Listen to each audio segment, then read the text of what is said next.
इस बार लोकसभा के जो चुनाव हैं उनमें 2 सीटें तो छोड़िए, चारों सीटें बहुत अहम हो चुकी हैं। हर सीट किसी न किसी लिहाज से हॉट सीट मानी जा सकती है।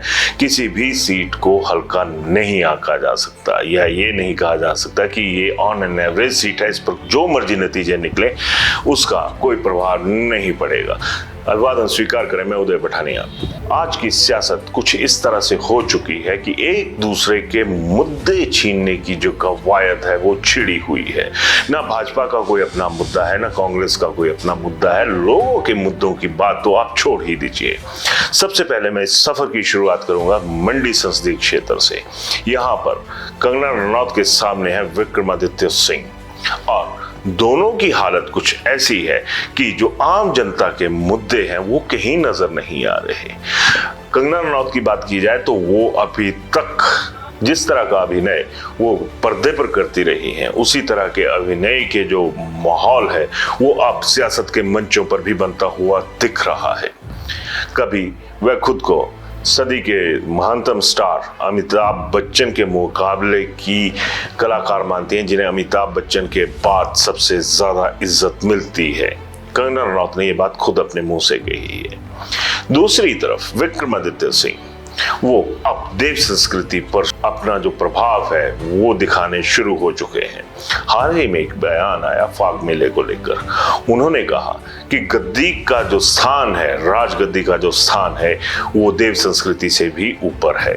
और एक दौर ऐसा था, एक दौर में परंपराएं ऐसी थी कि राजा जो हैं वो देवताओं को भी दंडित कर सकते थे। आखिर ये हो क्या रहा है? क्या ये आम लोगों के साथ जुड़े हुए मुद्दे हैं? ये सवाल आम जनता का विक्रमादित्य सिंह से भी होगा और कंगना रनौत से भी होगा कि हम लोगों के साथ जो जुड़े हुए मुद्दे हैं वो कहाँ है। आपको अपनी ठसक की पड़ी है, आम आदमी के दिल में क्या कसक है, इसकी तरफ आपका किसी का कोई भी ऐसा बयान सामने नहीं आया जिससे ये लगे कि जो दिल्ली दरबार में जाएगा वो आम आदमी की कसक को भी मंडी से दिल्ली पहुंचाएगा। यानी जो कुछ भी हो रहा है वो एक तरह से राज हासिल करने के लिए राजसी स्टाइल में हो रहा है, फिल्मी स्टाइल में हो रहा है। आम आदमी के मुद्दे तो गौण होकर रह गए हैं। अब मैं आता हूं शिमला संसदीय क्षेत्र पर। शिमला संसदीय क्षेत्र में भी हालात कुछ ऐसे ही हैं। सरकार ने वहां पर सत्ता में सबसे ज्यादा जो हिस्सेदारी थी, जो सियासी रोजगार होता है, वो शिमला में ही बांटा था। और सरकार बनने के बाद से ही ये शोर मच गया था कि जितना भी सत्ता में हिस्सेदारी है उसमें तो किस्से सिर्फ और सिर्फ शिमला के हैं, बकाया किसी का नहीं। और अब वहां पर भी एक साधारण नजरिए से देखा जाए तो ये लग रहा है कि वहां पर सरकार का रौब, सरकार का रुआब, सरकार का जो एक तरह से ऑरा होता है वो शिमला संसदीय क्षेत्र पर है। क्योंकि जो भाजपा के उम्मीदवार हैं वो सिरमौर जिला से संबंधित है और सोलन और शिमला की बात करें तो वहां पर जो सत्ता की मलाई है उसके हकदार कांग्रेस के खाते से ज्यादा हैं। यानी एक तरफ सिरमौर और दूसरी तरफ शिमला और सोलन जिले जो हैं वो एक तरफा खड़े होते हुए नजर आ रहे हैं। शिमला से सुरेश कश्यप पुराने एमपी भी हैं, निवर्तमान एमपी भी हैं, दोबारा दावेदार हैं। उनके खिलाफ भी कोई कहे तो हवा कम नहीं है। और दूसरी तरफ कांग्रेस से विनोद सुल्तानपुरी अपने पिता की सल्तनत को संभालने के लिए मैदान में उतरे हुए हैं। अब सवाल उठता है कि अगर सुल्तानपुरी के पिताजी के खाते में एक जिसे कह सकते हैं कि एक स्वर्णिम इतिहास जुड़ा हुआ है, तो ये कहा जा रहा है कि क्या विनोद सुल्तानपुरी उस स्वर्णिम इतिहास को दोबारा बना पाएंगे। यहाँ पर भी सवाल यही उठता है कि आम जनता से जुड़े हुए मुद्दे जो हैं शिमला संसदीय क्षेत्र के वो कहाँ पर है। आम आदमी से जुड़े हुए मुद्दों पर चर्चा क्यों नहीं हो रही। अब बात आती है हमीरपुर संसदीय क्षेत्र की।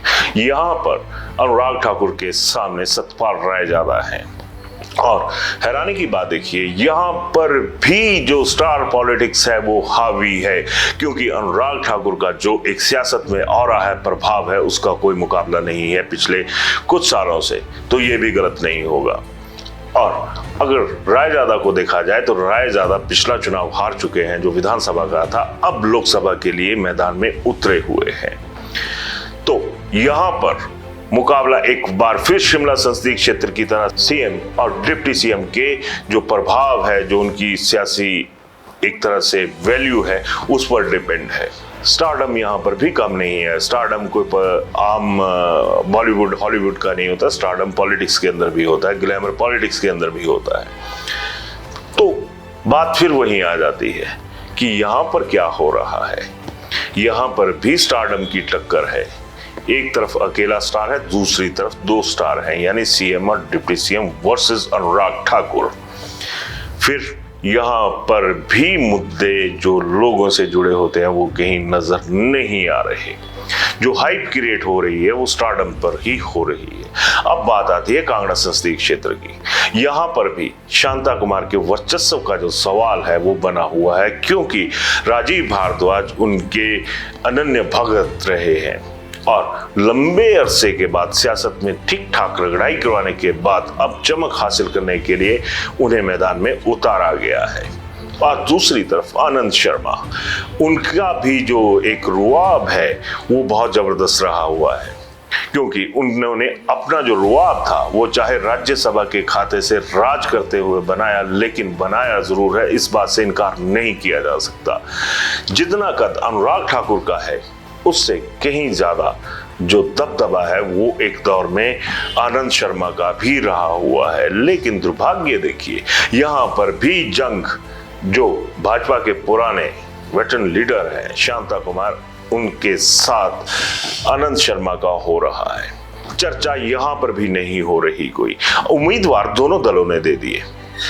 एक के पास एक्सपीरियंस की भरमार है, दूसरे के पास थोड़ा सा अभाव है।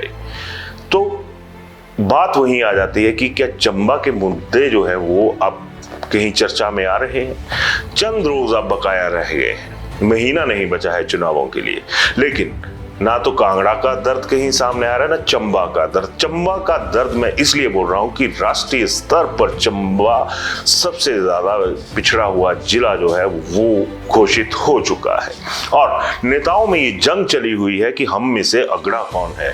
पार्टियों में जंग चली हुई है कि अगड़ी अगर भाजपा है या फिर जो अगड़ी है वो अब खुद को कांग्रेस साबित करेगी। दोनों तरफ बहुत सारा एक ऐसा बवाल है, बहुत सारे ऐसे सवाल हैं जिनकी आग में जनता झुलस रही है। लेकिन नेताओं की जमात है कि इसे आम आदमी के सिर्फ वोट चाहिए खास बनने के लिए। आम आदमी कैसे खास बन सकता है, इसके बाबत तो अभी तक प्रदेश के किसी भी हिस्से में किसी नेता का बयान ऐसा नजर नहीं आया जिससे ये लगे कि इन लोगों को भी दर्द है। कांग्रेस की बयानबाजी देखी जाए तो भाजपा के ऊपर है, भाजपा की देखी जाए तो कांग्रेस के ऊपर है। स्याही से अखबारें ही नहीं छपती, स्याही को कहीं ना कहीं आम आदमी के मुंह पर भी पोत दिया जाता है, चाहे वो उसके अरमानों की शक्ल ही क्यों ना हो। सियासत में अगर किसी नेता के मुंह पर स्याही गिरा दी जाए तो बवाल उठ जाता है। आम आदमी के मुंह पर स्याही तो छोड़िए, आम आदमी के सपनों पर कालिख भी पोत दी जाए तो देखने वाला कौन है। इस मुद्दे पर अपनी राय जरूर दीजिएगा। धन्यवाद।